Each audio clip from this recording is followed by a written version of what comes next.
So what you're going to see today is a little bit of fine tuning.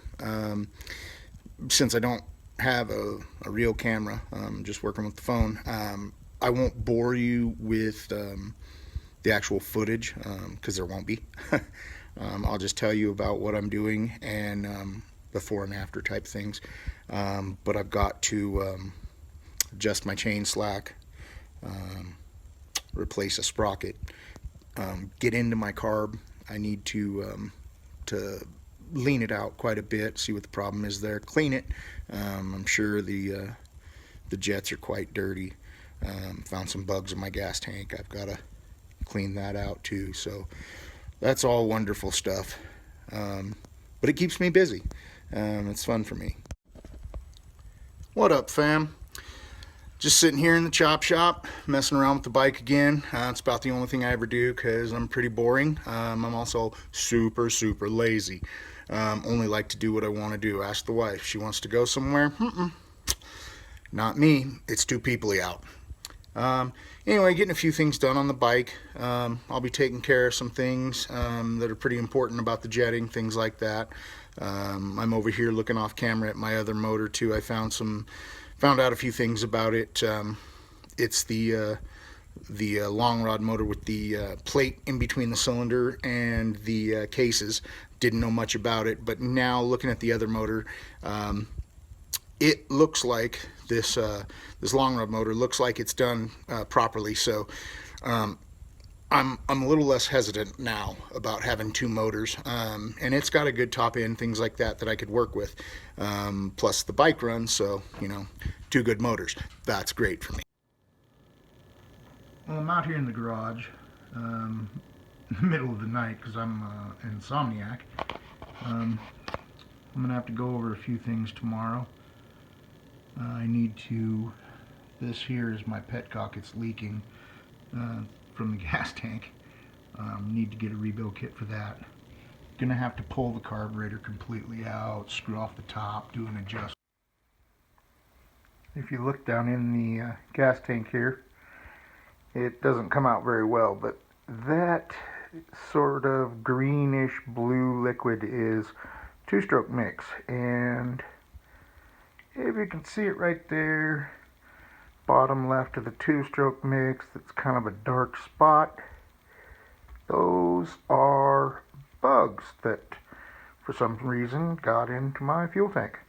You have to drain all that and pull them out.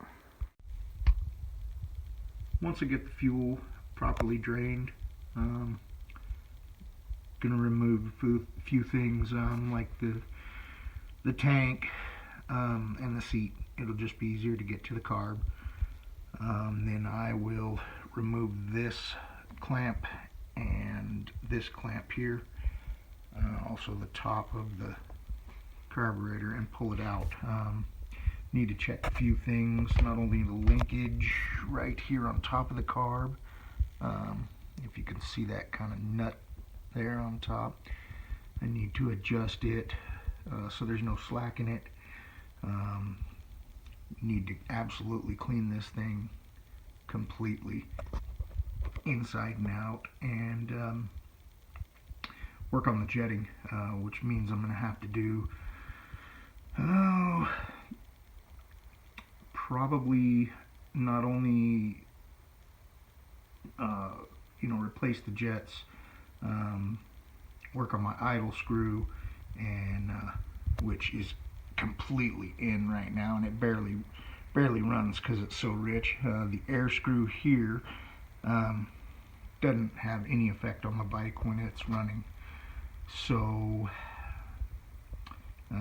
that means that the pilot jet's probably clogged, and I'm thinking it's too big anyway, but I won't see until after it's cleaned and back on the bike and running. So a few tests, gonna do a little bit of work tonight, but a few tests tomorrow, and hopefully I'll be able to get it fixed.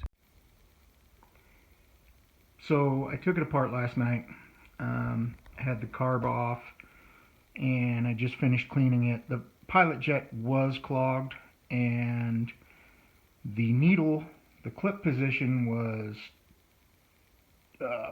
the clip was set 2 spaces from the bottom, which means that basically the needle will set really high in the main emulsion jet, and it would be rich.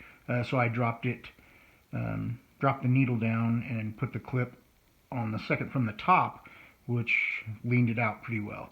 Haven't been able to ride it to test it or anything like that, but I'm pretty confident I'll lean it out. Then I repacked my silencer. Gonna have to toss that back on. Waiting for some silicone to dry. I still have to clean out my gas tank. As you can see, it's off. Pretty much everything's off, you know, plastics and all that. But it's coming along. I'm going to check my spark plug, things like that, and continue to fiddle with a few things. I've got to adjust my chain. I've got a lot of slack in it right now. But it was really tight. It was supposedly a brand new chain, and it was really tight, and the master link was on backwards. So I loosened it up, cleaned it up, changed the master link position, and now I just think I got too much slack. So I'm just going to go ahead and tighten up the chain a little bit before I go, before I can get anywhere to take it for a good rip. Right now I'm just kind of putting around the neighborhood, not wanting to piss my neighbors off, and I haven't really been able to test my jetting, like where it's bad or not, you know, quarter throttle, half throttle, 3/4 throttle, whatever. So pretty soon I'll be doing that. Hopefully, now that my silencer's got new packing, everything will be good.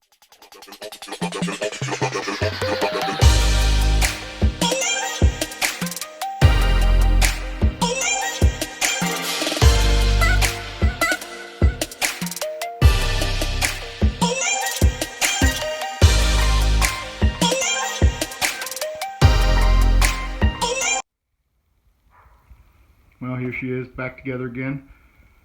Just took her for a rip. She's still a little rich, but I didn't change the main jet, so I expected that. I just changed the needle, the clip position on the needle, so it leaned it out a lot.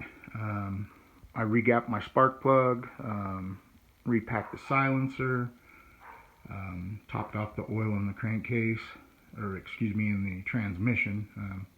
The crankcase is oiled by the two-stroke mix. I didn't loosen tighten the chain yet. I just didn't want to mess with it right away. I just wanted to rip it around the backyard. I am going to change my front sprocket to the factory 12 tooth. It has a 15 tooth on it now, so the bike is slow to try and get into the power band, besides the fact that it's jetted so poorly. So you know, plus this bike is really geared to rip first and second, and sometimes third on those single tracks. So after those changes, we'll see what happens. So I run this Lucas semi-synthetic 2-cycle oil. It's smokeless, low ash, all that. You can see the label. I really like it because I used to run it in some air-cooled 200cc motors in a Yamaha Blaster, and when I tore it apart, there was just a phenomenal coating of oil on the crank and rod and the bearings, and kept the bottom end really lubed up. It's really good stuff. It doesn't smoke. You don't end up smelling like two-stroke oil. I run it at 32 to 1. I don't remember if I said that. I think that's kind of the perfect mix. A lot of guys, some racers, you know, some just average guys, they all run 32 to 1. I've always run 32 to 1 in everything I've had with this stuff, and it's never been a problem. Last thing I'm going to do today is go ahead and tighten up this chain. I'll have to basically slide my tire back. Be adjusted with that bolt. It's actually an axle. But I'm not going to bore you with that. That's about it. I'm going to do an oil change. I'm going to change that sprocket to a 12 tooth while I'm at it. So, alrighty. Sounds like a fun time. So I hope you enjoyed today's video. If you got any comments or anything like that, please like and subscribe. I'm definitely looking for any advice. If anybody has any advice, any advice on two strokes, or just want to chime in with anything, I'm always looking to conversate with people. So if you have some criticism, maybe I'm wrong about something, and you just want to, give me a heads up and say, hey, you know, you got it backwards, or you're just completely wrong, or whatever like that. As long as comments are cool, I can take criticism, no problem. Let's all be friendly, things like that. But thanks for watching. Hope you get something out of it. Please leave a like, comment, subscribe.